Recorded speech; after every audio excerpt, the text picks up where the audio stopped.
welcome. You are listening to KMM Utah. That is Main Street Media Utah. And this is the Liberty Moms Show. Liberty Moms are the original Secretaries of Defense.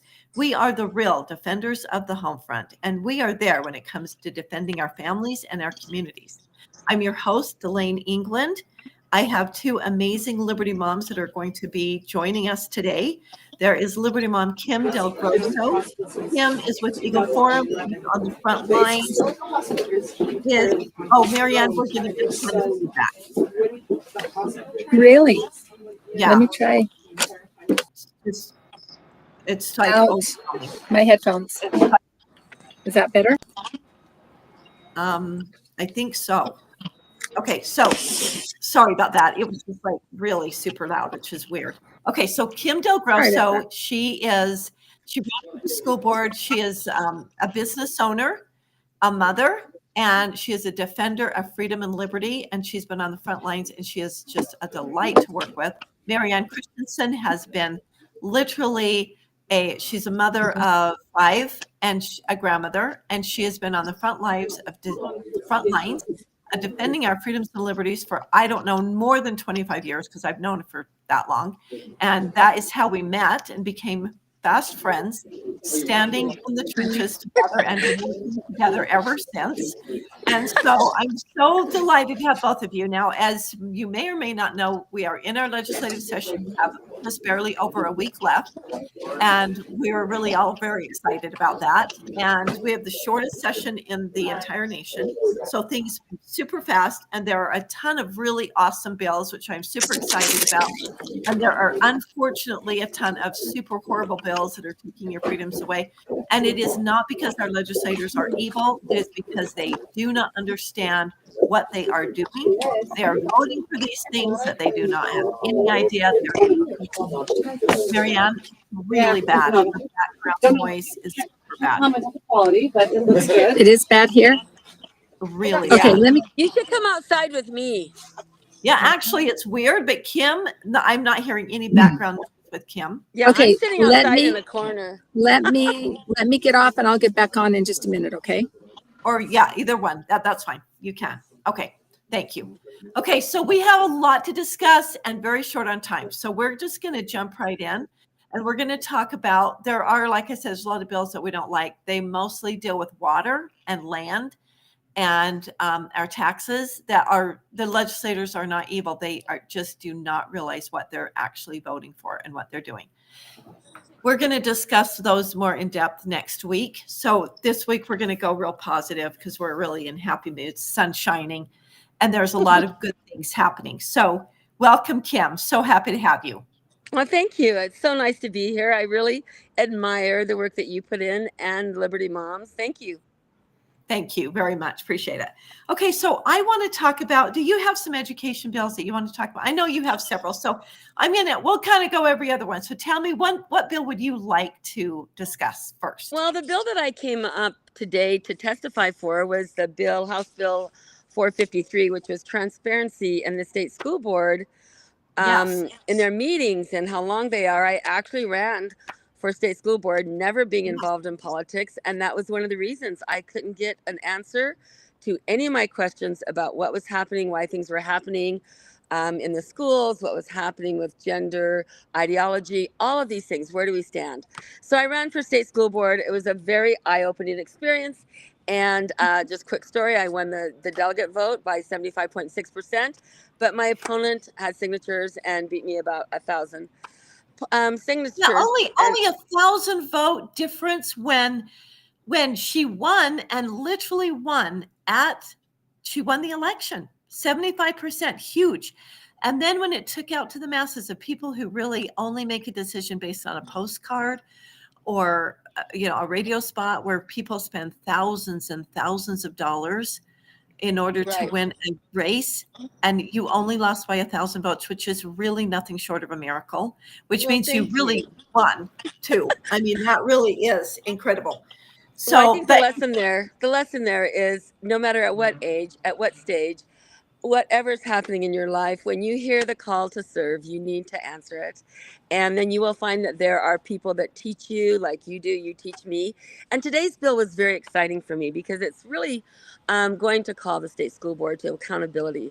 I used to listen to hours and hours and hours of school board meetings just to find one item. There was no way to get through half of the stuff that was going on in state school board because it wasn't transparent. So I'm very excited about this bill. I'm also excited that it has a time limit as to how long the meetings can go. I felt like it wasn't productive enough when it got to such a long time.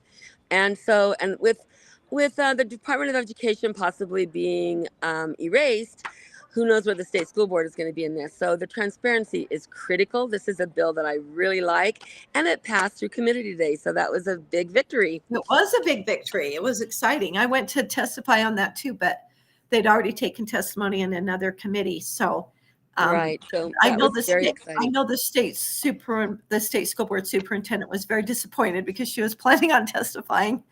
I saw her sitting by you, and I thought we were all like, wow, they're not going to take testimony. That was a really hard call to get here by 8 a.m. and find your parking.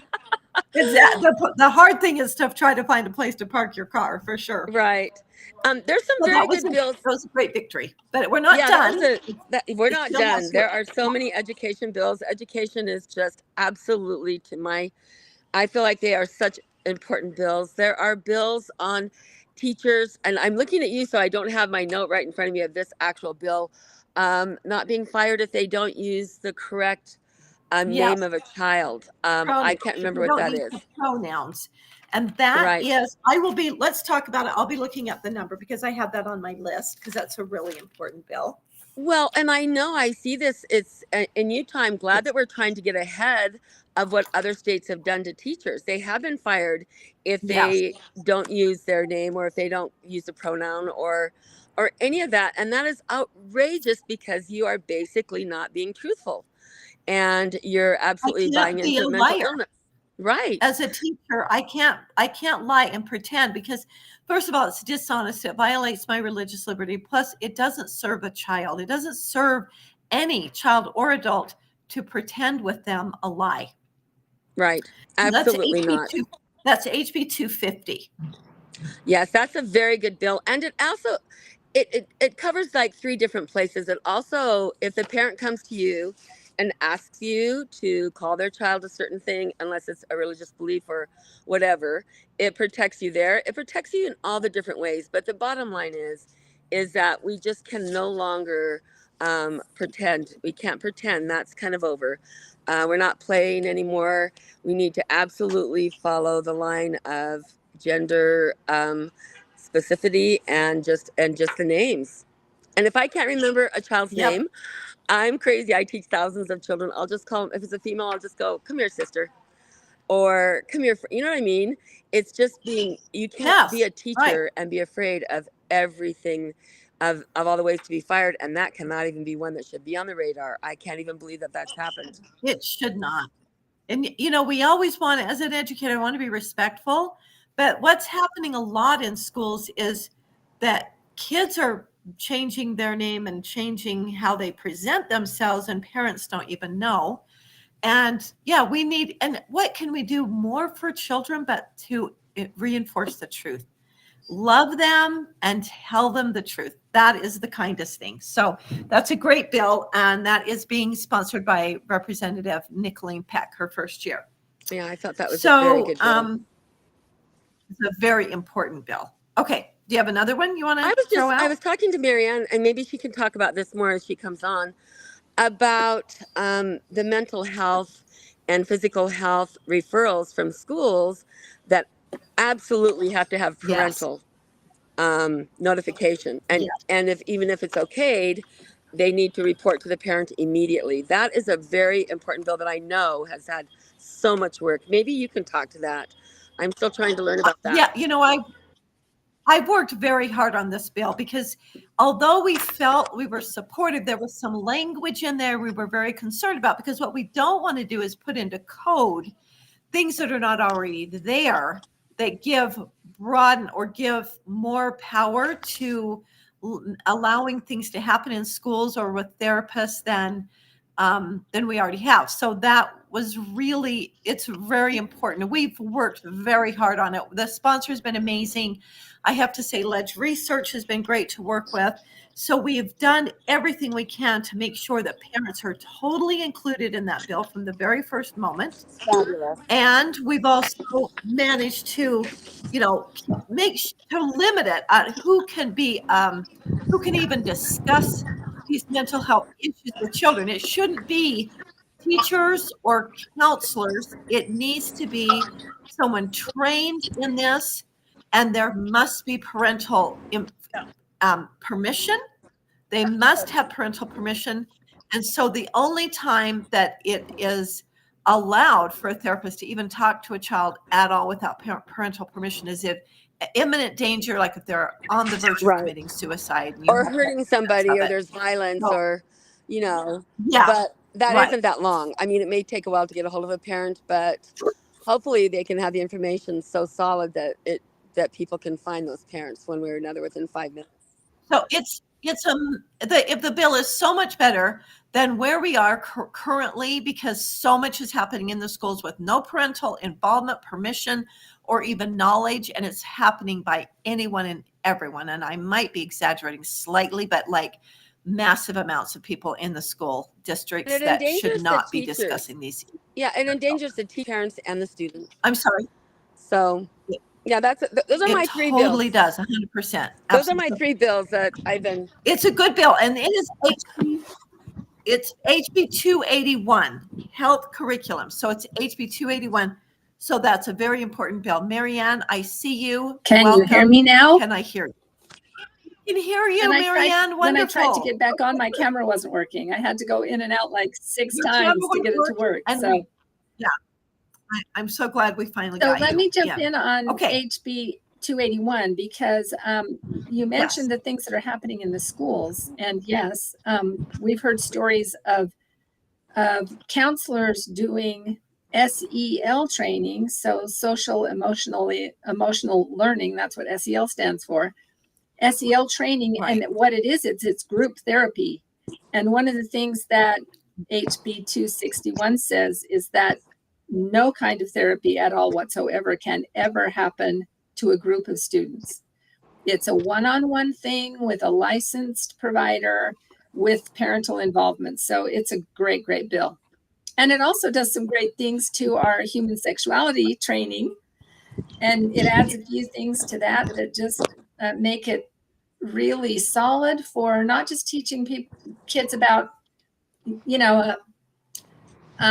teaching them facts of life from an abstinence-based perspective and teaching them abstinence and fidelity in marriage. That is the foundation of our human sexuality training.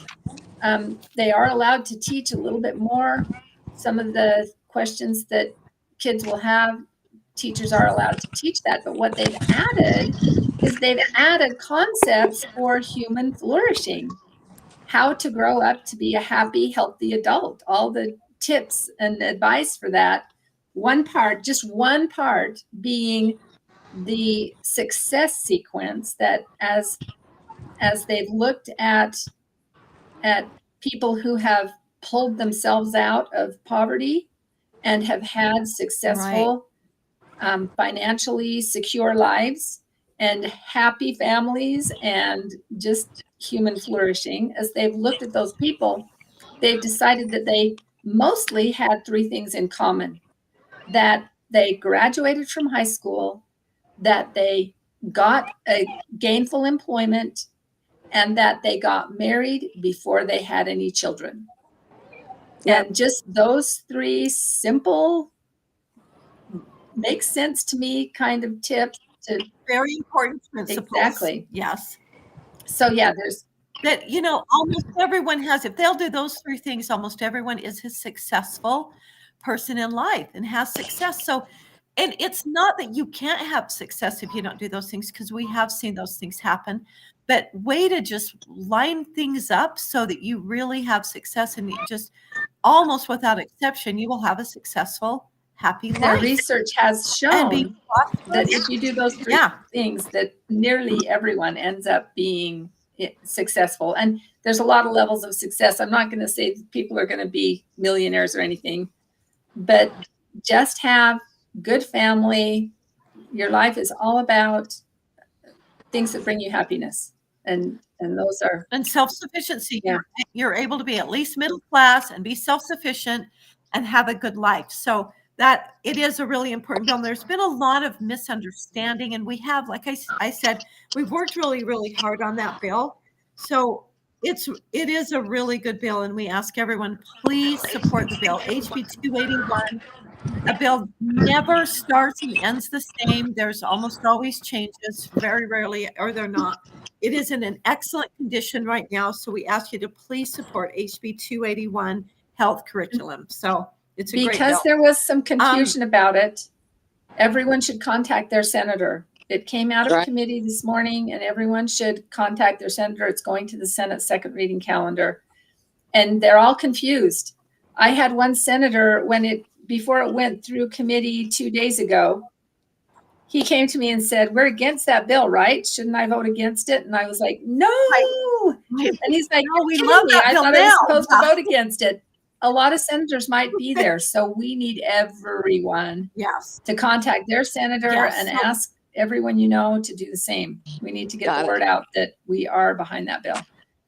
Yeah. So yeah, we need to inundate it with texts and emails and just say, please vote for this bill. We do love it. We as parents and as educators or whatever state you're in, please vote for that bill. It. So yeah, we need guardrails around what's going on in the schools. So we need it.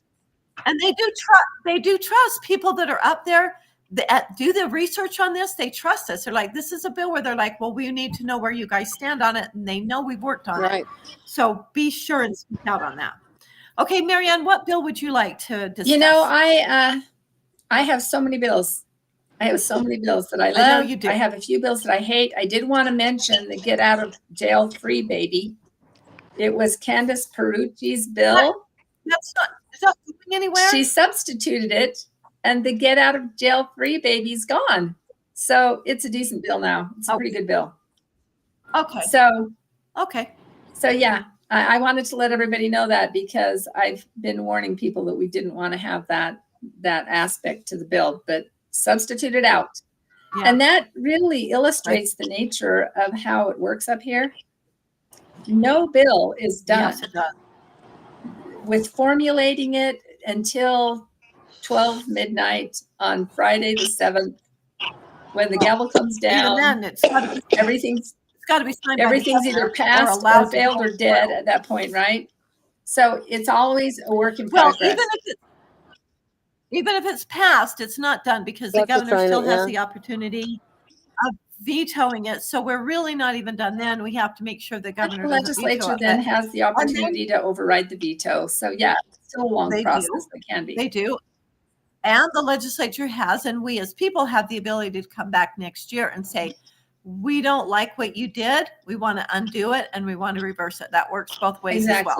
But that's why we can never give up, and we need to stay in the trenches. And the reason that bill got changed so dramatically is because people spoke up, spoke out, contacted their legislators and said, absolutely not. Do not make it so that you're commit a crime. All you have to do is get pregnant, and then you get out of jail free if you're pregnant. Now, that's not a good idea. Everyone can figure it out. So we were able to get that bill fixed. Dalane, I am so glad you brought up next session, because those of us that have been doing it for years, if something turns out bad, if a bad bill passes, we just go, well, now we know what we need. We need to bring a bill next session to fix that, right? And on the other side, when our very most favorite bills pass, we have to know that people on the other side are already planning to bring their bill to undo what we just did. So it's an ongoing process, and it goes from year to year to year. Nothing is ever set in stone. We can always come back with legislation next year. And that makes it so important of who you vote. So who you vote in. Yes. And that's exactly why more people should be involved. And things like this, who you vote in it's a living product here. It's always fluid. I love it. And I'm glad you brought that And up, that's- because when I look at the bills that I really love, almost all of them are coming out of the House. We have a really solid House right Yeah. now. Yeah. And when I look at We the bills do. I don't like, almost all of them are coming out of the Senate. So we need to do some work on the For Senate, sure. people. Yep. We've got to take good We hard really need looks to do at that our better. senators and how they're voting, if they're really voting to represent us or not. You know, all of the big inland port and the point of the mountain development and building arenas and building stadiums and all those things Yep. that the legislature decides they're going to tax us for, Right. when they should not be in the business. They should not be in the development, the land development business at all, period. No. And yet they are. It is. Most It's a of huge those, violation of most the of those big Constitution. ideas come out of the Senate. And then when they come out of the Senate, then the Senate can leverage House bills to get them, to make sure they get passed in the House. Right. Hey, we're sending this big bill over to the Senate. I know you want to get your bills through the Senate, so we're sending the Senate bill over to you. Pass our Senate bill. Yeah. I know you want to see your bills that's pass the Senate, so when you see that Senate bill, very real. you know how to vote. That does happen here. They do hold good bills hostage, saying, We well, yeah, we got your bills. We need but to we clean want our house bills in the to be Senate, passed. and I'm not going to name names, but everybody listening needs to take a good hard look at their own senator. Very important. So, This is when I began the show. I was talking about some of the legislation that's really horrible that we're going to be discussing in detail next week. That is exactly, these are bills that are public-private partnerships that are taking away our water rights, taking our land rights, taxing us. Those are the biggest interests there, and they're not sexy bills that appeal to people's hearts. They're complicated and convoluted, and so they don't draw as much attention, and they're almost always sponsored by the senators who don't worry about being reelected except once every 4 years. 3 of the 4 years, they're not worried about it. They can do anything because people have short memories. So you've got to find out who your senator is, find out their voting record, and even their sponsoring, what bills they're sponsoring. And yeah, we need to work really hard on getting some better senators. Big time. Big office. time. Okay. While we're talking about education, I know I'd like to switch over to election, but while we're kind of focused on education, I'd like to talk about two education bills that I think are so important that I absolutely love. One is SB 334. It's the Center for Civics Excellence that passed out of committee yesterday. Good. And it's an excellent bill. And what it does is it restores our curriculum for civics in Utah Valley University only to a civics education using original source documents, and it's reinstituting a liberal arts education at Utah Valley. It's Utah State, isn't it? I think it's Utah State. Oh, okay. Thank you, Maryann. At Utah State University in Logan. Is that what you're saying? Yeah. I thought it was Utah Valley. So, okay, Utah State. So it redoes it, and they're actually supportive of it. They're like, well, why do we need a bill? We need a bill because it's really labor intense. It's a huge lift. It's a heavy lift, but it's very exciting to change their curriculum and the way that they're going to run their academics on civics and the arts and the liberal arts. It's changing it to back to the foundation of this nation. So it's not partisan and it's not political. It's just saying, let's reinstitute our liberal arts foundation and going back to our original documents and teaching them. And I did speak on a different bill. And that's such an important bill. Again, SB 334. John Johnson's the sponsor, Senator for Civics Education, a hugely important bill. And in connection to that bill, they're not really related, but they're so similar, is HB 381, Civics Education, being sponsored by Welton. This is also a great bill, Maryann, and this is similar to the Senate bill, only it applies to high schools. Good. So, Maryann, can you tell a little bit about that bill? Isn't it like all of K through 12? It is K through 12, but it's going to be focused mostly. The additional half of the credit applies more to high school students, Right. where an additional half of a credit will go towards the civics education, because we really focus on math, we really focus on science, but we have really left civics education in the dust. And it shows. People don't know how to govern themselves. They don't know about their own country or how civics works.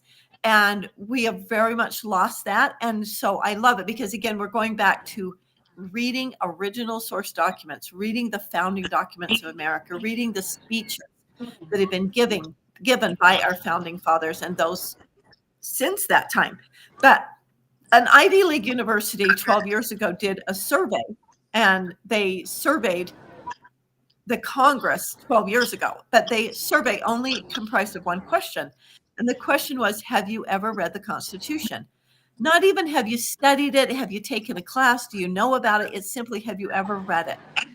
And do you ladies want to guess what percentage admitted what percentage of Congress admitted they had never read the Constitution, but they took an oath to uphold Kim, you it? have to guess because I heard know Delane's testimony on this.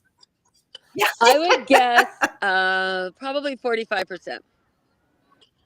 It's so much Oh my worse. gosh. Maryann, go ahead. 80%. 80%? 80% admitted they'd never read it. And that doesn't even count those who probably lied and said they had. It's so sad because then you watch testimony in some of these committees, on television, and the ones that are asking the questions are like, well, what's this article? And do you know about this? And none of them do. Yeah. And it's just the weirdest thing. A Supreme Court justice nominee was asked, what is Article 3 about? Which was hilarious because Article 3 is about the judicial system, the Supreme Court. Yeah, you saw the same thing I did. This person is applying to be in the Supreme Court, and I was just laughing so hysterically on the floor. I'm like, how could they ever nominate this person? And then they asked, well, can you tell me? And she says, nothing's coming to mind. And then they asked about several other articles, and she didn't know anything about the Constitution, and yet she's going to be a Supreme Court justice. That was crazy. For the Constitution. That tells you everything you need to know. That is why I love this bill, sponsored by Representative Welton. We're going to focus more on our original documents and on creating more civics education. It gets rid of the tests seniors have to take, which they hate, because the problem with the test is there's no curriculum. Right. So they're going to take a test that they've never studied anything before. So they get really frustrated, and so do the teachers. So I do like this because what we need is curriculum, not a test. We need curriculum. And excitement for the curriculum. We need to be excited about it. It needs to have such a great hype. And when you learn about our amazing Constitution, it is so incredible. It is exciting. So I am very thrilled about that. So good. Okay, Maryann, do you have another one you want to talk about? Can I go back to Senator Johnson's bill? Because it's not just a civics course or group of courses. Right. It will become the general education program for the college. A total of 30 credit hours.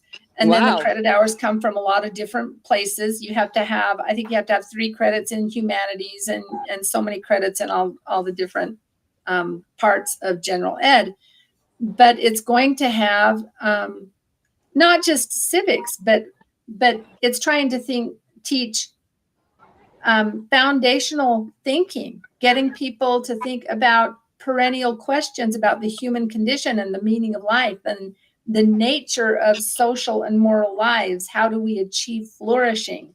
Studying about ancient Israel and ancient Greece and ancient Rome, and studying about the rise of Christianity and medieval Europe, the Renaissance, the Enlightenment, the post-Enlightenment era.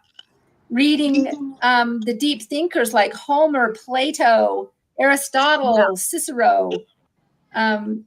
Getting educated into the things the founding fathers were educated in order to create the most prosperous and free nation. Didn't see Latin Going back here. to those, I would love if we taught Latin, actually, but yeah, it's it's awesome, and it will become the general ed. So right now it's a pilot program, and with the idea that it's Yes. going to be adopted in all the universities across the state and just become the general ed program for the entire state and beyond. It is model legislation for other states to follow.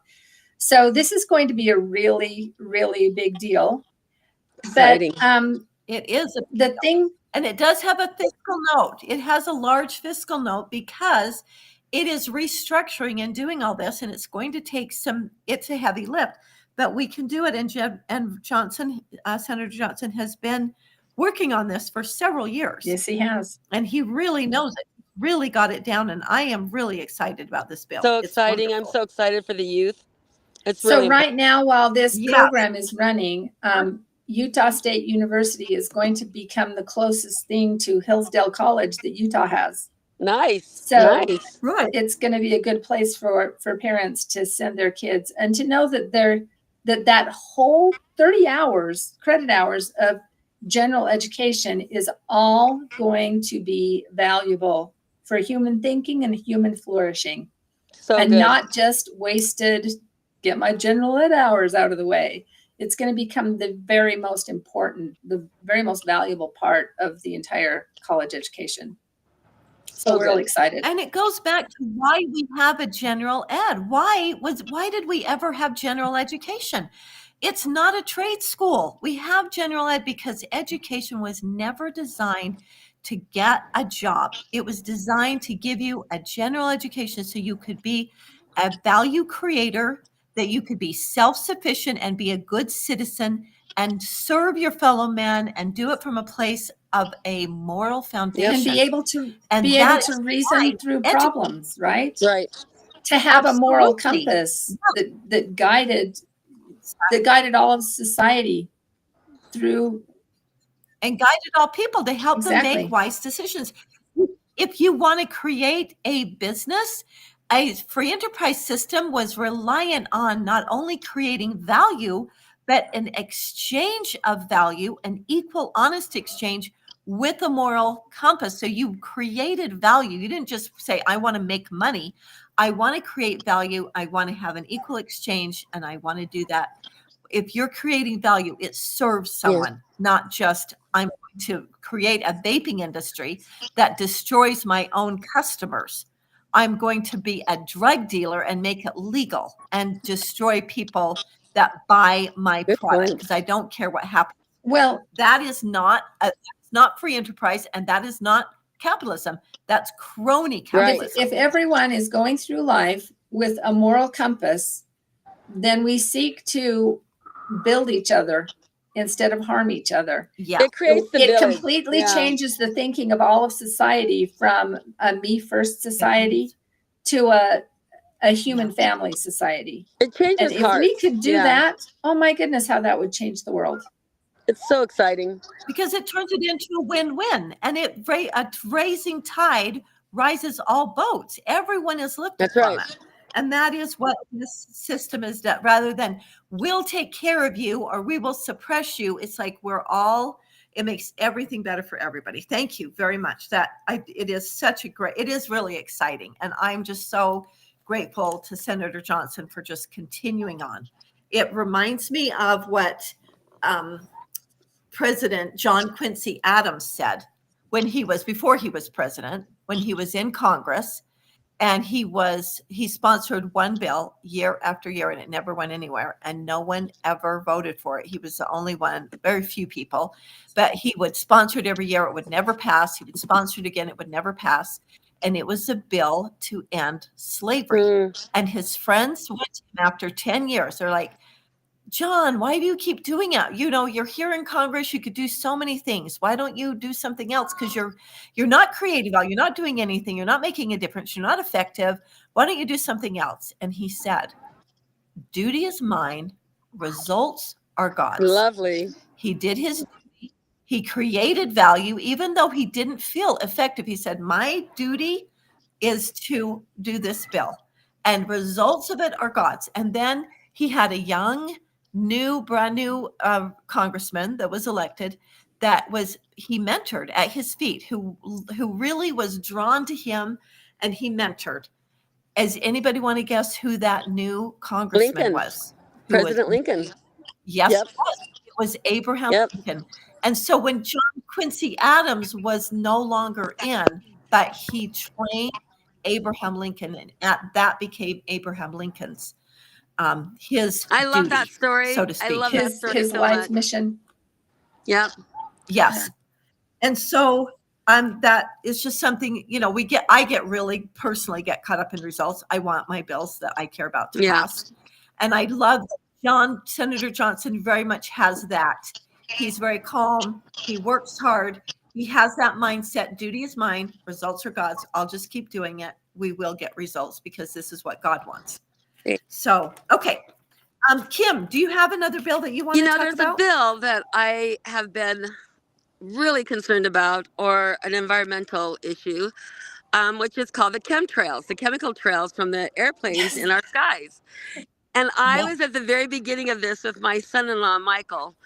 And we were telling everyone this, and they called us conspiracy theorists, and we were taking pictures, and we would even take pictures of just the film. Like, I think it was so crazy because if you look at the film, you didn't see the blue sky.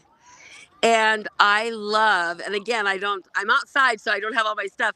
That bill is very important to me. And I learned a lot about that bill because of what the chemicals are made of. And I've seen these other states that have passed this bill, and I keep thinking Utah has not passed this bill. I constantly take pictures. Of all the chemtrails. Whenever there's a bunch in the sky, I take pictures. I probably have like 20. And I've just waited and waited. So I am a big cheerleader for this bill. Very much so. Well, Senator Winterton is the sponsor.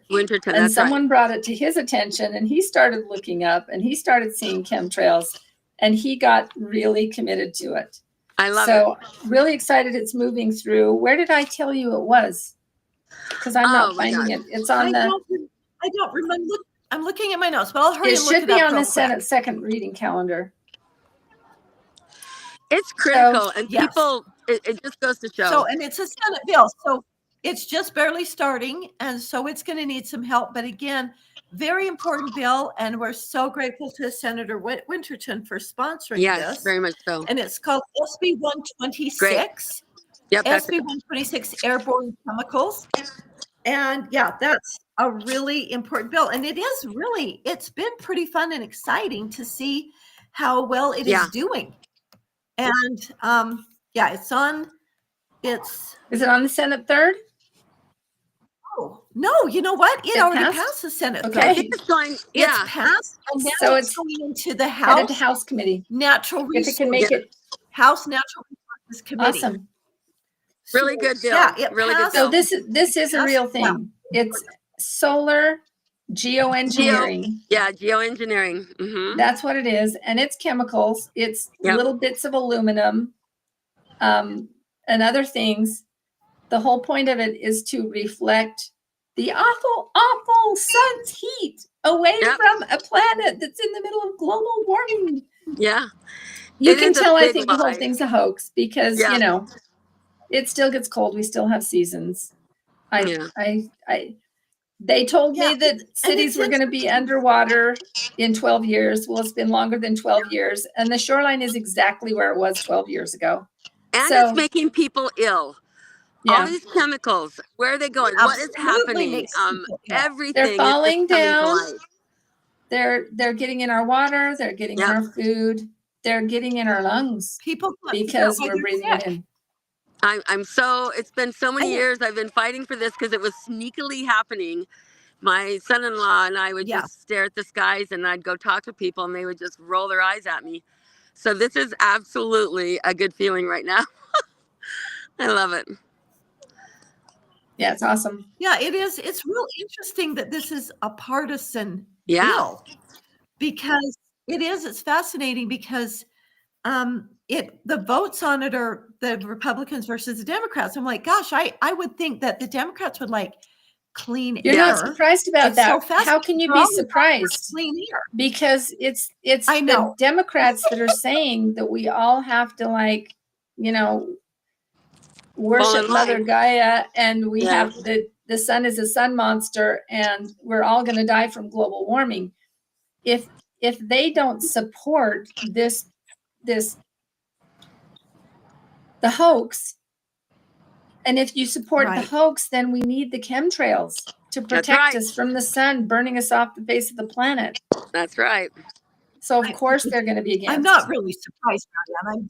I'm being cheeky Yeah, you because are. I'm just like, they're always talking about how they want clean air and they're all about clean air. And then when we're talking about let's do a bill that gets rid of these chemicals and toxins that are poisoning all of us. And same with fluoride. Right. Like there's all the science shows fluoride has with it, when it's added, it has a lot of hard minerals, very toxic. It destroys pipes. If it's destroying pipes, it's probably not very good for your body, and especially where you can just go get fluoride anywhere you want. Super Interesting cheap. story. It's not Interesting expensive. story. I've always fought against fluoride. Even with my younger children, 40 years, I have fought against fluoride. I Yes. went to the dentist the other day. She cleaned my teeth, and she said, "Would you like fluoride?" And I looked at her like, "Are you insane?" I said, "Do you know anything about fluoride?" Right? And she goes, "I've never heard anything like this before." And she worked in the dentist office, so it's Well, crazy. yeah, how would you Yeah, There dare? is I'm like, benefit to topical fluoride. So when you go to the dentist and they ask you about Absolutely. fluoride, you Your can say, enamel. do the topical stuff on my teeth. You put it on, I spit it out. right. That's helpful. I just don't even, I don't know. I've waited so long for the fluoride, chemtrails, all of these things that are coming to, Yeah. to view right now is What people don't realize about fluoride, God created our bones to be made up largely of calcium. Right. And what people don't realize about fluoride is that fluoride and calcium will not coexist in your teeth and in your bones. The fluoride replaces the calcium. Fluoride is hard, which makes your bones and teeth hard and brittle, and they That's right. break. Mm-hmm. And calcium is soft, so your bones have a little more give. Yep. And maybe you'll get some more cavities, but you won't get as many broken hips, or you won't get as many shattered teeth and crowns. We're trading one circumstance for another, not necessarily. When you don't have to trade, because there are many things you can do to keep from getting cavities. Right. There are other things, there are natural, healthy things you can do, and really taking oral care, brushing your teeth really good, and swishing and even pooling, and doing that, keeping your teeth really clean. Because I have found flossing and pooling has been really, I wish I would have known about it when I was younger. But that I feel is super effective at keeping your teeth clean and keeping it from getting cavities. Really true. So, okay, we have to talk about a really important bill, HJR 13. It's an Article 5 convention to institute term limits. And we already have several calls for the convention. So even if you're in favor of term limits, which I respect, I really understand where people would be in favor of that nowadays. I can respect that. We can have a great conversation about that. But are you in favor of an Article 5 convention? Of course, it is in the Constitution. Nobody who knows anything that knows Constitution would say it's unconstitutional. It is. But even in the day when they put it in the Constitution, there were many founders who said it's not a good idea. You don't want to do this. The problem that we have isn't, for me, I'm not against an Article 5 convention. I'm against it right now. I do not think we're righteous enough. I do not think we have righteous leaders in enough places. They literally have 37 constitutions written and ready to go to slide in there. And what I do know from being in 2016, being at the Republican convention, and then being at other Republican conventions and events where whoever has the microphone completely rules and controls what happens. In 2016, Mike Lee, a standing or sitting senator, however you want to say it, was there, and he was at the microphone, and all he wanted to do was call the convention and speak and say, we need to read the rules and we need to vote on them. Right. And all they simply shut his mic off. They didn't want to do it. And they turned his mic off and just spoke over him. No one had any idea what he was saying or that he was asking, because I think that most of the states would have voted, let's read the rules and let's vote Right. on him. Whoever has the microphone completely rules and governs. And so would we want to have, and in the Constitution, it doesn't say anything other Dalane, than I want the to states. point out that at the Republican convention, you're talking about an entire building full of Republicans. This Yeah. isn't even with That's the my point. Democrats and everybody else thrown in. No.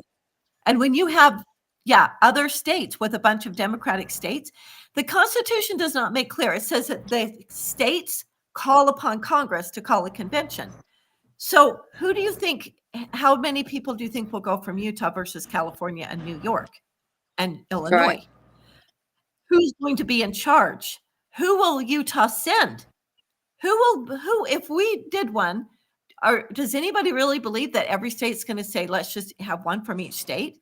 And who would decide who goes and who from Utah would go? When you think about who would go from Utah, I mean, I'm not trying to be rude here, but just think about who would go. Is that who you want going? Is that who you want to go and represent Utah? No. And Utah's And that's interests? from Utah, where And we think it's going to turn out good. Now let's think about who California would send. Let's think about who New York, Exactly. Illinois, Indiana, Colorado. and Yes. states that have they started out by putting abortion with nearly no limits. New York passed an abortion until birth bill, and in this last election cycle, out of 10 constitutional amendments, these are amendments to state constitutions, out of 10 of them, 7 passed to make abortion legal constitutionally, state constitutionally legal.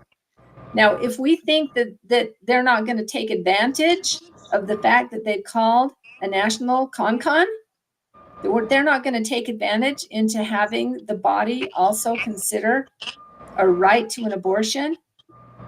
And then if they pass it, you know what the con people will say? They'll say, well, they still have to be ratified by all the states. Well, look how many states have already passed abortion rights and made it constitutional by their state constitutions.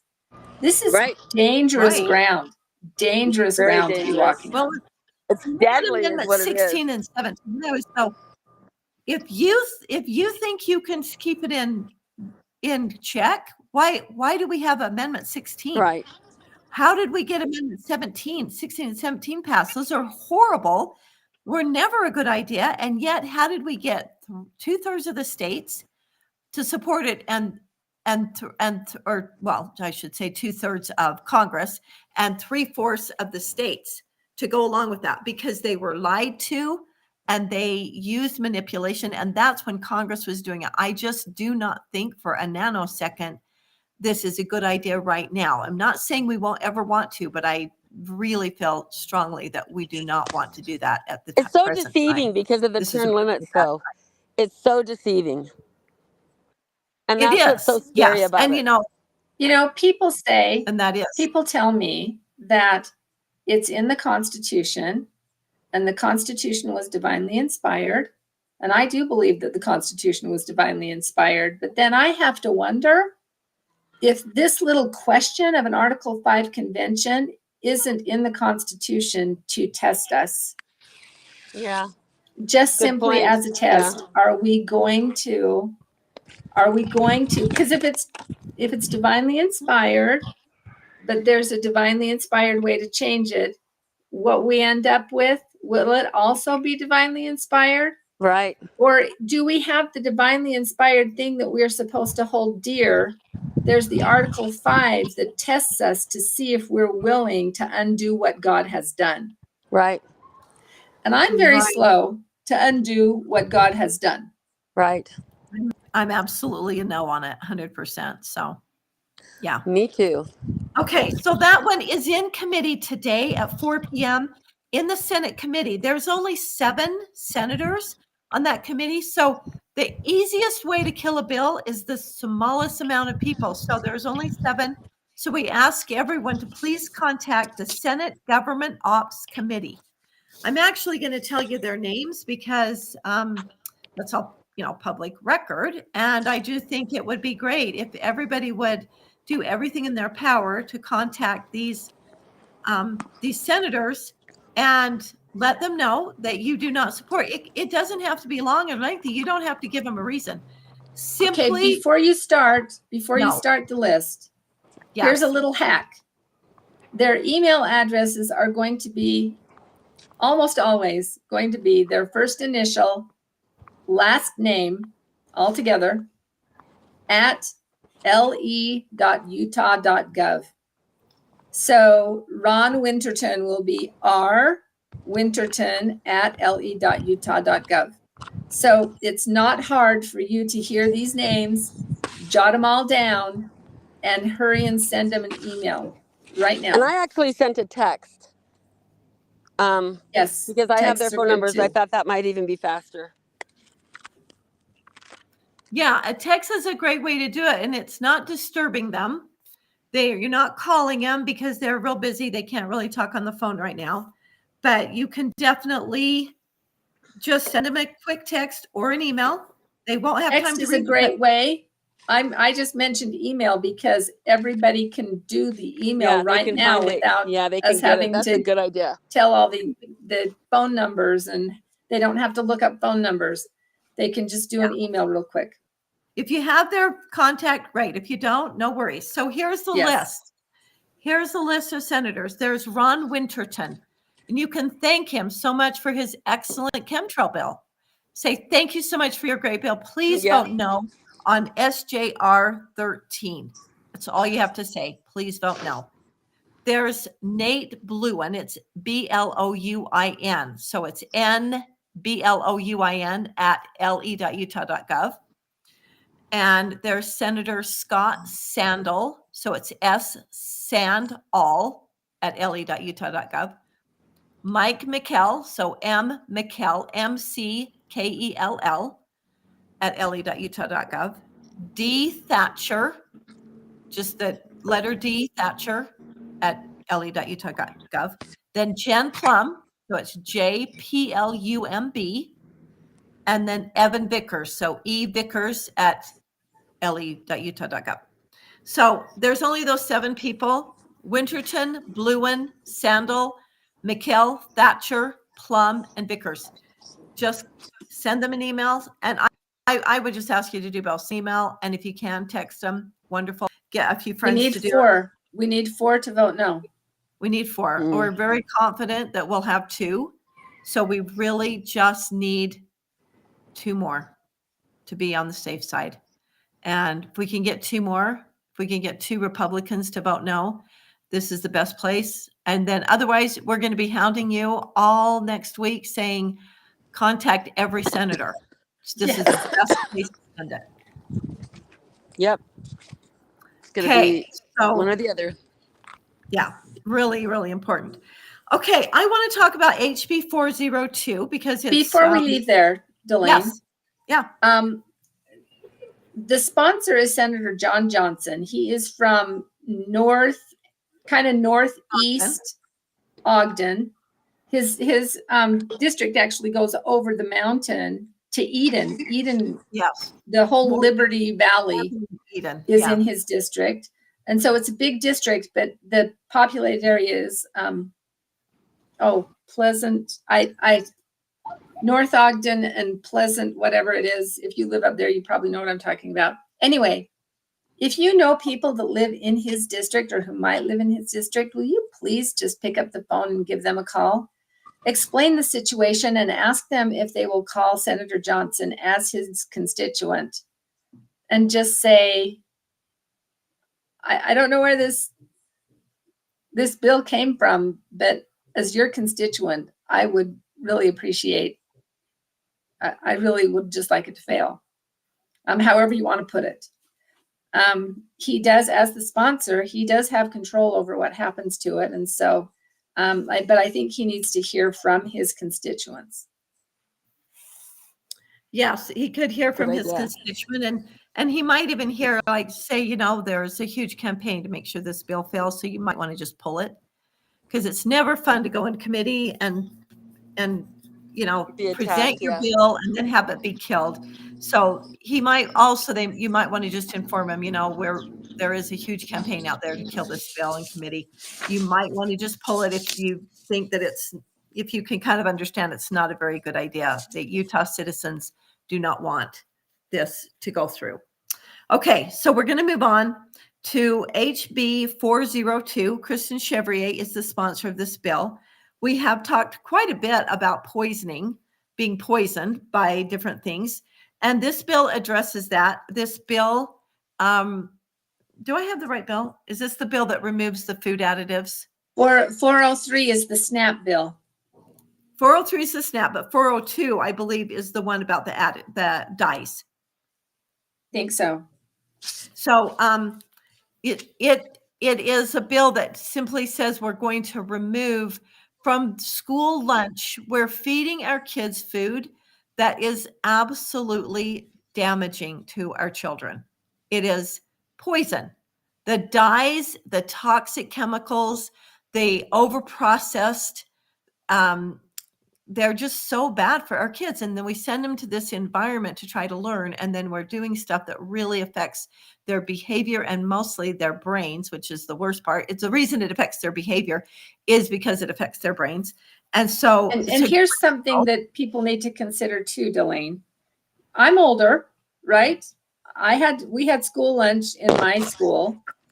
The school lunch they're serving today is not anything like what they served us. They used to actually have a kitchen. They had lunch workers come in and actually prepare food there. We had turkey gravy. We had chicken a la king. We had fish on Fridays. Mm-hmm. We had all kinds of things. It's not like that anymore. It's pizza and pizza rolls, and it's garbage food. It's garbage food. It's not fit for human consumption, to be perfectly honest about it. It's not. And there are the superintendent of Granite District, wasn't it? The superintendent of Granite District. In his testimony, he said that there are schools in their district that are already doing this. And the sponsor, Kristen Chevrier, turned to me and she said, "See, it's not impossible." I said, "No, it's not impossible. Schools are opting to do it." And I really think that it will. We went and testified today on a bill that is setting some guardrails around the practice of putting kids in isolation, because they have so many kids in the school today that are out of control. And guess what? When you remove these kind of things from their diet, a lot of them lose that problem. So teachers, we're feeding them, we're feeding the kids things that make them highly agitated and nervous, and they flip out on the teacher. First, we feed them the foods that cause it, and then we send them into her room as a group and expect her to handle them. I mean, this is a really important bill. We're causing the problem. Then we have to create all these programs to deal with the solution. So and Representative DeFay, she said, just as they were wrapping up the bill and getting ready to vote on it, she said, "This is my son. I recognize that when he gets these dyes, he is impossible to handle. And when I make sure he doesn't get them, he's great." So this is one of our representatives that has this personal experience. And I know quite a few people, and I know I have some students myself that their parents have said they are not to receive any dyes or sugars or any of these chemicals. And they did include sugar in that, not just the dyes. But it makes such a difference on kids and how they behave and how they're able to focus and think. And it just because we are literally poisoning our children. And when you get poisoned as a kid, that's hard. When your development happens and when you're focusing. So that is I think that's a great bill. And on another hand, I love the sponsor keeping that on. Even with I teach so many children, and someone might bring a treat, and these children know what they can and cannot eat. I'm pretty impressed with these parents. But they also know if you try to wash their hands with hand sanitizer. Their parents have studied that so much that if it's done too much, that's poisoning the children. Absolutely. And it's And going right into so the skin. it's interesting, even little 4-year-olds, their parents have taught them what, the awake parents, Because the ones that are chemicals there.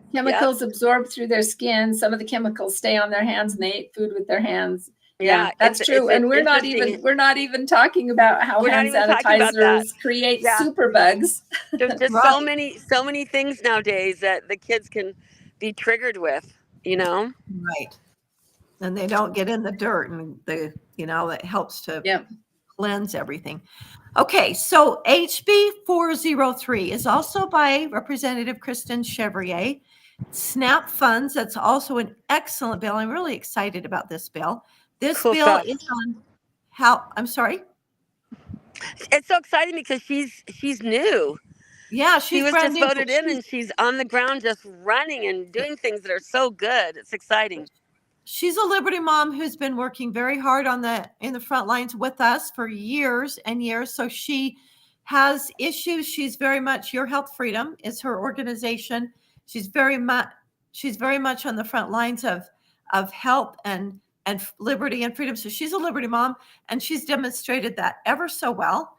And this shows it. So that is a great bill. That's on the floor of the House, excuse me, as well as 402 as well. So both of those. So you could contact any representative and just remind them to vote for HB 402 and HB 403. Both of those are really great bills. Oh, I didn't really tell you what HB 403 is.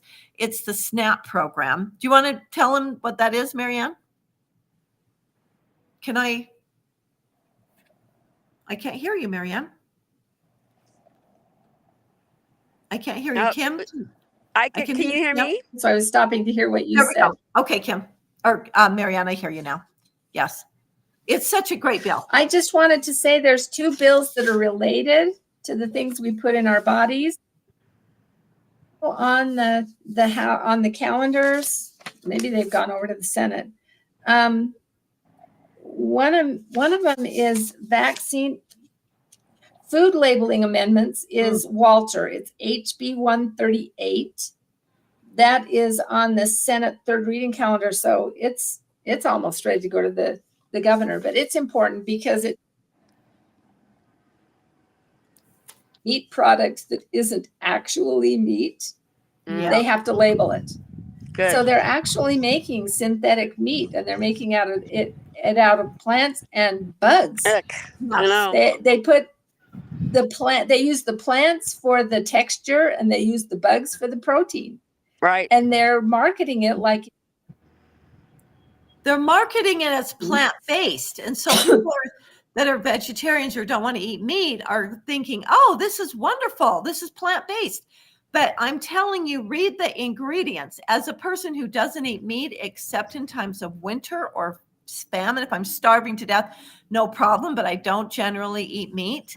And I'm always checking the label on these plant-based, and they are absolutely unfit for human consumption.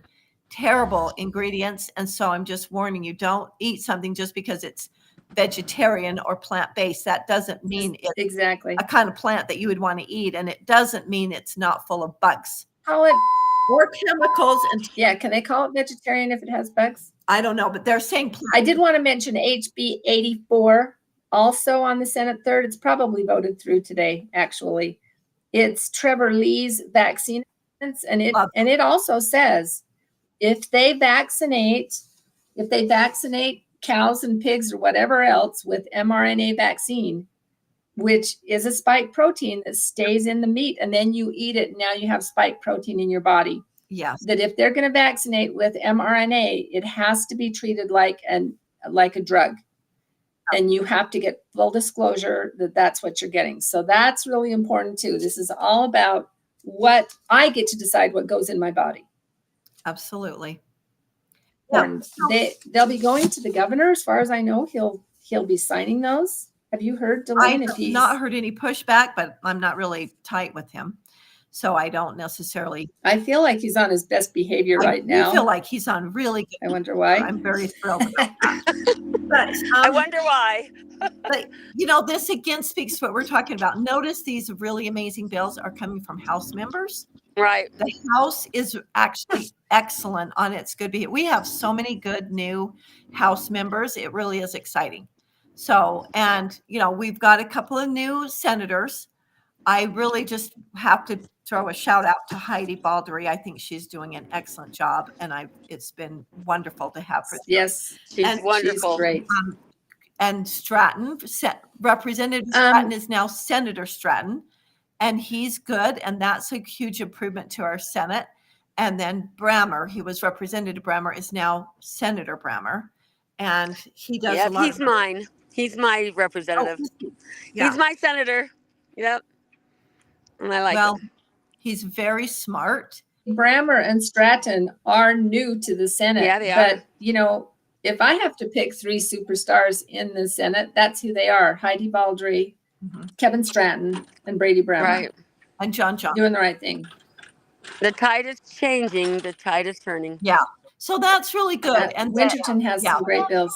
And Brammer has some really, really good bills about the judicial system.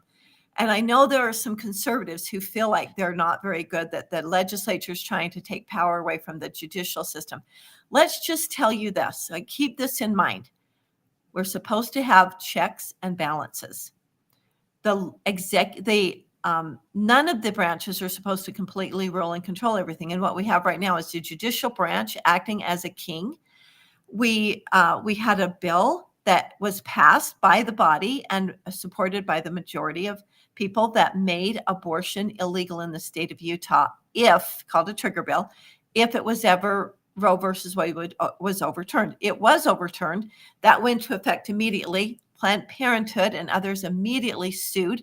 The judge said, okay, I'm going to put a stay on the bill and allow abortions to continue to happen while this is being in litigation. And that's been over 3 years.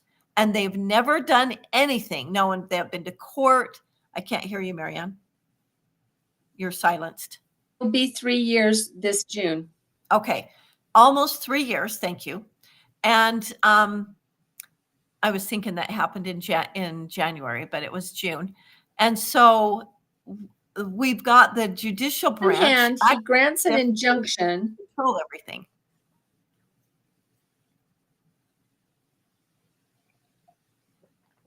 Can't hear you, Mary. It can be ruled on, but he has no intention of ruling on it. His to just leave the injunction in place, which in effect has re-legalized abortion in Utah in spite of what the legislators did. Here's what we need to consider. All the constituents of 104 legislators voted for them to do the very thing they did.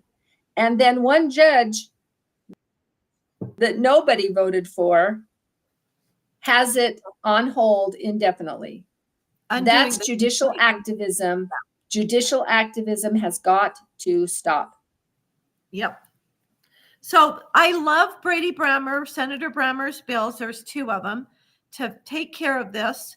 And we really need those bills to go through. So if you don't understand, you need to contact someone, because if you feel like they're bad. They are on the House. They're on the House third reading calendar for Senate bills, SB 203 and SB 204. He also has a related resolution, SJR 7, is that, with the rules having to do with injunctions. Right. So all 3 of those together are so vital right now. They are so vital. And it just really shows he is very brilliant, because he's really thinking out of the box. How can we fix this? How can we handle this? Really some great ideas. I really like him. So, okay. Does anybody else have another bill they want to discuss? Because we are almost out of time. We have just a few minutes. So SJR 9, that's what I thought. Do you want some fun news? Some what? Do you want some fun bills? Yeah, let's do some fun. Fun bills in committee this afternoon. Yeah. I think it's Walt 7, concurrent resolution recognizing Patriots Day. Oh, Just what's that number? yay! And then also current resolution celebrating the 250th anniversary of the Declaration of Independence. 2 just fun bills. Those are both in committee this afternoon.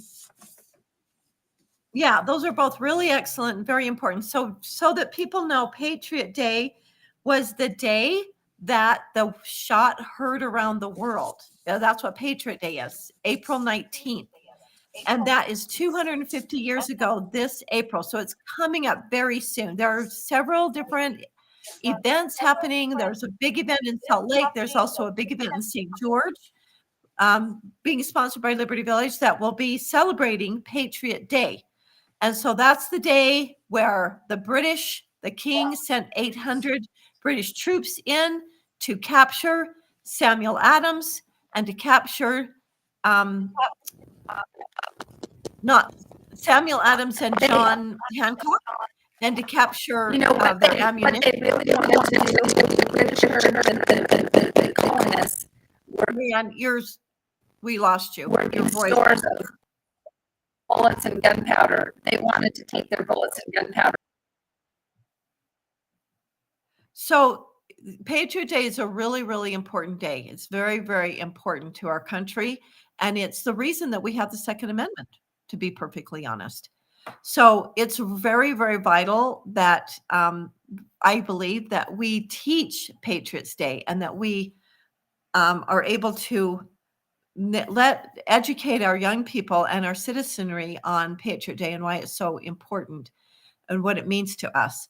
So that's a great day to celebrate. And so this bill makes Patriot Day a holiday, but it doesn't necessarily, it's a state holiday, but they don't necessarily get paid or get time off. They can take it as a day off if they want to, but not that the government's going to pay for it. So I think it's done in a really, Walt Brooks has done a great job. It's not going to add a huge expense to our, so it doesn't have fiscal note, but then we can celebrate it and be aware of it and reminded of it. And the other one is the 250 celebration that is next year, celebrating the Declaration of Independence, which next year will be 250 years because that happened in July 4th or July 2nd of 1776. So yeah, those are some really fun bills, and they are in committee this afternoon. So really important bills, and we would love to have anybody show up and testify in favor of those bills. And also while you're up the hill, testifying against SJR 13, which is a terrible bill. Okay, so I'm just trying to zip through. I think we still have Kim, but I don't know if we lost connection with her. And we definitely lost Maryann. We lost her connection altogether. So I'm just going to, one other bill that I really, really like, which is really a resolution, is SJR 2. And it's by Senator Fillmore. And it actually is a constitutional amendment. That's why it's a Senate joint resolution, because the legislature can't change the Constitution. We have to amend it. It has to be done. They pass a resolution to do it, and then the people goes out to the vote of the people, and they vote. So you will get to vote on this if it passes the legislature, which I hope it does. And it says any bills to do with taxation that impact the people, they need to be voted on by any constitutional amendment to do with taxing entity has to be not just passed on the majority, like when they do a resolution or they do an initiative regarding taxes, that has to pass most of the way that it is right now. It has to pass by 50+1, which has to be the majority. This would say it has to be 60% to pass when it has to do with taxation. So I really like that, because I feel like what happens is the big money comes and spends a lot of money, and they manipulate people and get people to vote for their own demise and their own bondage without realizing it, because people are more inclined to not get educated. And often people kind of just go with what they hear from the maybe a flyer or on the radio, a radio spot or the newspaper or something like that. They just, oh, that sounds good, because they use really nice talking points. They dress the pig up in a really beautiful dress and put lipstick on it, and people think, yeah, nice. What could go wrong? And so that, again, is a really, really important bill. Very, very nice. And let's see. Oh, another really important bill that I really like is HB 209. That's homeschool amendments. That is by Representative Peck, who is a new representative as well. This is her first year. It's a really great bill because it says that homeschool parents, about 5 or 6 years ago, we passed a law saying if you're going to homeschool, the schools have a right, or the right. They get to do a background check on parents who homeschool. That's insanity. Just because you're homeschooling doesn't mean you're any higher, actually shows a lower propensity to be abusing your children. Of course, there are some bad actors. Mostly what it is parents who have been publicly educating and they've been under investigation of abuse. So then they pull their kids out, because a lot of abuse gets reported from the schools. And they can go to the schools and interview your children. So in order to cover, they have taken their children out and say, we're homeschooling. And so they created this bill and now a law that says that homeschool parents, the schools can do a background check on them. That's just wrong at every level. And so if they find abuse, the school children shouldn't be not only being homeschooled, they shouldn't be in the home at night as well. So this is a really good bill. It removes that stigma and it removes that requirement or that ability. And it also removes, like, if you're a homeschool parent, you have to go ask permission from the government every year. You have to do an affidavit. That removes that. So if you have your children in public school and you're going to take them out, then yes, you should do an affidavit. You need to let the schools know. Schools are used to educating your children. If they just suddenly show up missing, that's going to cause great alarm and as well it should, to the school. So they're just like, well, where's these kids? We're worried about them. What happened to them? Are they okay? And so you need to do an affidavit and let the schools know, I'm pulling my kids out. I'm going to homeschool. So you do give them this affidavit. And so I think that's totally in line. So the bill does an excellent job of protecting schools, making sure they know what's going on. But there's no reason for homeschool parents to go to the schools every year and say, I'm going to homeschool my kids again. So it's once you do it, it's assumed you're doing it. So that's a great bill. That's HB 209. HB 521, I think, is a very important bill, and it's transgender medical procedures. So this bill just literally says that if your government shouldn't be paying for this. The government should not be paying for transgender medical procedures. And I so agree with that. It should not come at the expense. You have single mothers, you have elderly, you have hardworking, law-abiding, tax-paying citizens, and they should not be paying for these procedures. They are something that should be done by people who want to have it done, but they should do. So no public funds, no government funds should be paying for these procedures anywhere at any time. So it says no public funds, no government entity may expend public funds to pay for these expenses.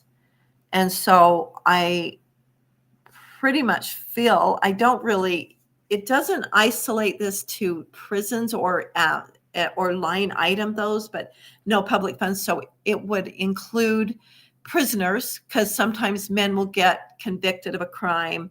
They'll go to the men's prison and they go, oh, I want to transition, so then I can go to the women's. And then we end up paying for the transition surgery, and then they end up in the women's prison. So we have to have a law saying, which is ridiculous, that a biological man can't go in the women's prison. So that's a separate bill, a separate issue. But at least this bill stops the government from, as public payers to the government, of paying and funding this. So I hope that you have enjoyed learning about so many of the amazing bills, good and bad, and this amazing system that we have. And I hope that you will engage yourself and get involved. You can go to le.utah.gov LE short for legislature, le.utah.gov. And there you can find all the bills and the status of them, who the sponsor is, learn about them, read about them, and also easy ways to give feedback and even testify in a committee from your own bedroom or living room. So from home. So get engaged, le.utah.gov. And please remember, you are the guardian of your liberty. Have a